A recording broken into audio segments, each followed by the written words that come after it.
31 జనవరి ఈరోజు ప్రజాయుద్ధ నౌక గద్దర్ గారి జయంతి.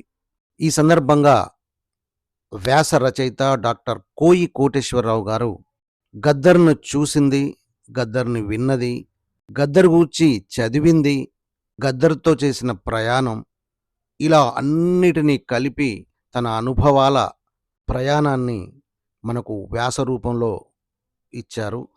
దాన్ని చదివి వినిపిస్తున్నది రవీంద్ర సూరి నామాల.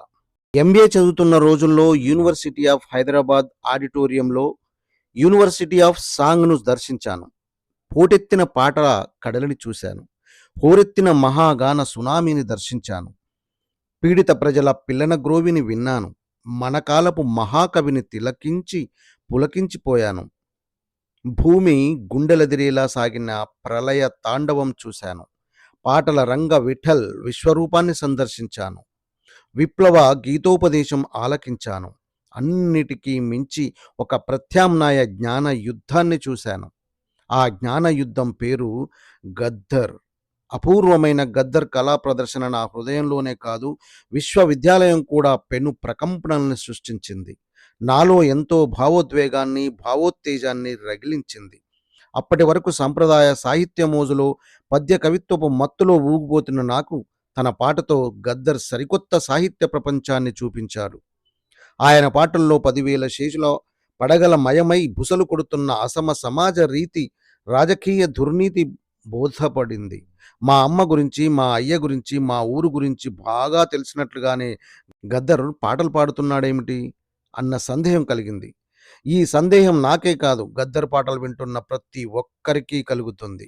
అప్పటి వరకు నేను విన్న రేడియో గీతాల్లో, సినిమా పాటల్లో కనిపించని, వినిపించని సాహిత్య సంగీతాలు గద్దర్ పాటల్లో నవనవోన్మేషంగా సంగమించాయి.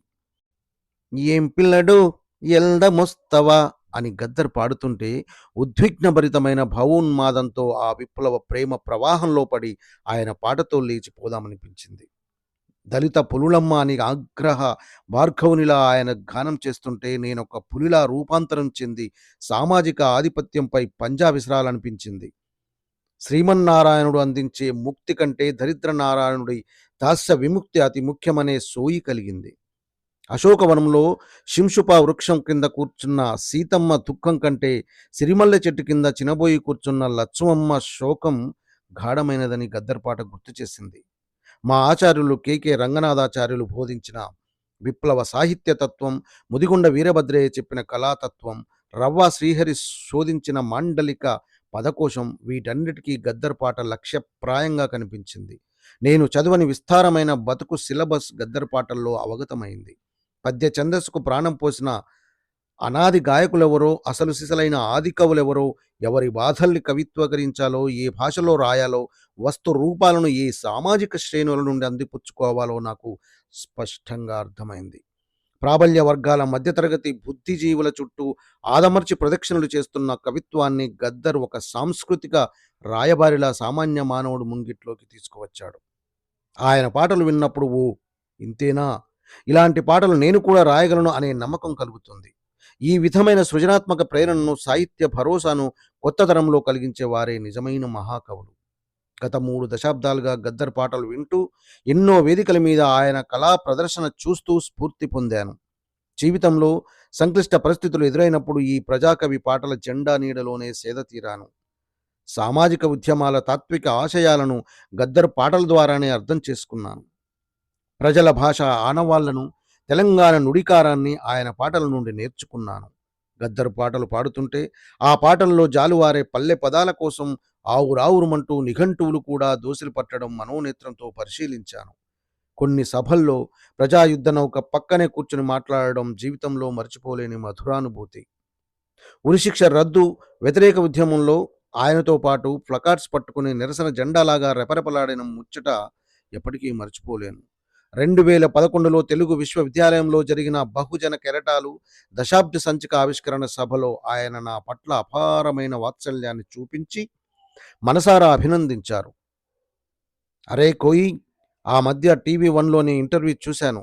నీ మాటలు నన్ను ఇన్స్పైర్ చేశాయిరా. మనందరం కలిసి పనిచేద్దాం బిడ్డా అన్న గద్దరన్న మాటలు నా చెవుల రింగుమని మారుమోగుతున్నాయి. 2-3 సందర్భాల్లో ఫోన్ చేసి, "ఒకసారి ఇంటికి రారా కోయి, నీతో ఎన్నో విషయాలు మాట్లాడాలి. వాటిని రాసుకొని ఎక్కడైనా రికార్డ్ చేయరా బాయ్" అని గద్దర్ ఆహ్వానిస్తే తప్పకుండా వస్తానన్నా అని చెప్పాను. కానీ ఆ మాట నిలబెట్టుకోలేకపోయాననే బాధ నన్ను వెంటాడుతూనే ఉంది. ఆయనతో కరచాలనం చేస్తే రక్త స్వేదాశ్రు సిక్తమైన సాహిత్య సంస్కృతిని స్పృశించినట్లుగా ఉంటుంది. ఆయన భుజం మీద వేలాడుతున్న గొంగడిని, చేతిలోని కర్రను, దానికి చుట్టి ఉన్న పతాకాన్ని తాకితే శ్రమ సంస్కృతిని ముట్టుకున్నట్లు ఉంటుంది. అనుక్షణం మూర్తీభవించిన ప్రజల పాటలా గద్దర్ ప్రతిధ్వనించాడు. కంచె ఐలయ్య అన్నట్లు గద్దర్ ఒక organic philosopher, legend of globe.